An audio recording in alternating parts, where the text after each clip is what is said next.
मध्य प्रदेश की राज्यसभा राजनीति में बड़ा सियासी भूचाल आ गया है।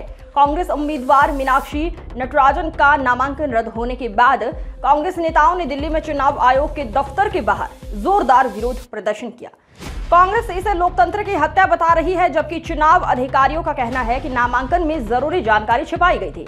आखिर पूरा मामला क्या है, नामांकन क्यों खारिज हुआ और इस विवाद का राजनीतिक असर क्या होगा, देखिए हमारी ये विशेष रिपोर्ट। मध्य प्रदेश में राज्यसभा चुनाव के लिए कांग्रेस की उम्मीदवार मीनाक्षी नटराजन का नामांकन जांच के दौरान खारिज कर दिया गया है। इसके बाद कांग्रेस नेताओं में भारी नाराजगी देखने को मिली। पार्टी के वरिष्ठ नेता दिल्ली स्थित चुनाव आयोग कार्यालय पहुंचे और फैसले के खिलाफ विरोध जताया। रिटर्निंग ऑफिसर ने भाजपा की ओर से उठाई गई आपत्ति को सही मानते हुए नामांकन निरस्त किया। आरोप है कि मीनाक्षी नटराजन ने अपने नामांकन पत्र में तेलंगाना की एक लंबित न्यायिक प्रक्रिया से जुड़ी जानकारी का खुलासा नहीं किया था। अधिकारियों के मुताबिक उन्हें जानकारी देने का अवसर भी दिया गया, लेकिन निर्धारित समय में जवाब नहीं मिला। इसी आधार पर नामांकन रद्द कर दिया गया। कांग्रेस ने पूरे मामले को राजनीतिक साजिश बताया है। पार्टी का कहना है कि मीनाक्षी नटराजन के खिलाफ कोई आपराधिक मामला लंबित नहीं है। कांग्रेस नेताओं का दावा है कि जिस मामले का हवाला दिया जा रहा है उसमें नटराजन आरोपी नहीं है और चुनाव आयोग ने जल्दबाजी में फैसला लिया है। पार्टी ने कानूनी लड़ाई लड़ने का ऐलान भी किया है। एक तरफ चुनाव आयोग का दावा है कि नियमों के तहत कार्रवाई की गई है, तो वहीं दूसरी तरफ कांग्रेस इसे लोकतंत्र पर हमला बता रही है। अब सबकी नजर चुनाव आयोग की अगली कार्रवाई और अदालत में संभावित कानूनी चुनौती पर टिकी हुई है। राज्यसभा चुनाव से पहले ये विवाद देश की राजनीति में बड़ा मुद्दा बनता जा रहा है।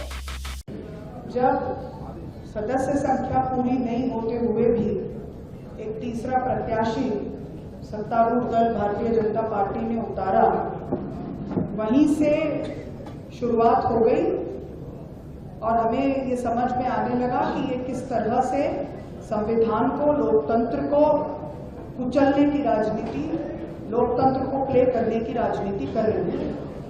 एसआईआर के बहाने और अलग अलग हथकंडे अपनाकर वोट चोरी तक जो मामला सीमित था, आज वो सीट चोरी एसआईआर के बाद ही शुरू हो गई। और अब ये क्लियरली यहाँ पर राज्यसभा के चुनाव को भी, जैसे इन्होंने मध्य प्रदेश में पिछले समय में कोऑपरेटिव के चुनाव और अन्य चुनावों को किया है, वैसा ही बनाने की कोशिश हो रही है। एक तरफ ये महिलाओं की बात करते हैं, दूसरी तरफ उन्होंने जिस तरह के हथकंडे अपनाए, पहला सदस्य संख्या न होने पर भी एक कैंडिडेट उतारा, फिर जब उन्हें दिखा कि ये तो यूनाइटेड हाउस है, उनको 3 दिन से इस बात के फीलर आ गए कि ये डिवाइडेड हाउस नहीं है, यूनाइटेड हाउस है जो हमसे लड़ रही है, तो उन्होंने एक लीगल नोटिस की आड़ में, जो कि अभी जिसका कॉग्निसेंस भी नहीं हुआ था, जो संज्ञान में भी नहीं आया गया था, उसके आधार पर इलेक्शन पिटीशन को चुनौती दी। हमारे दोनों वकील साथियों ने सारे आर्ग्यूमेंट्स उनके सामने रखे और जैसा उन्होंने कहा, उन आर्ग्यूमेंट्स को पूरी तरह से हियरिंग तक नहीं दी गई, उसका उल्लेख भी नहीं हुआ और एक फैसला आया। इसके बाद ये बहुत स्पष्ट है कि उनकी नीति क्या है, उनकी नीयत क्या है। और ये हम सबके लिए एक ये राज्यसभा की सीट का सवाल नहीं है, मेरा एज ए कैंडिडेट भी सवाल नहीं है, लेकिन पिछले समय जो आइडिया ऑफ इंडिया के लिए, जो लोकतंत्र के लिए राहुल जी लड़ाई लड़ रहे हैं, हमारे नेता, ये आज गंभीर परिस्थितियां हमारे देश के सामने हैं। सवाल यह है कि लोकतंत्र जीतेगा या नहीं, भारत का जो फेडरल स्ट्रक्चर है वो रहेगा या नहीं, और क्या यहाँ पर इस तरह से वन पार्टी सिस्टम और तानाशाही लाने की जो एक कोशिश है, ये कोशिश ध्वस्त होगी या नहीं।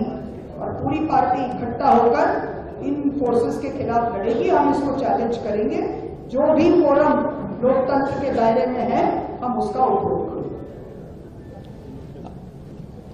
आदरणीय सभी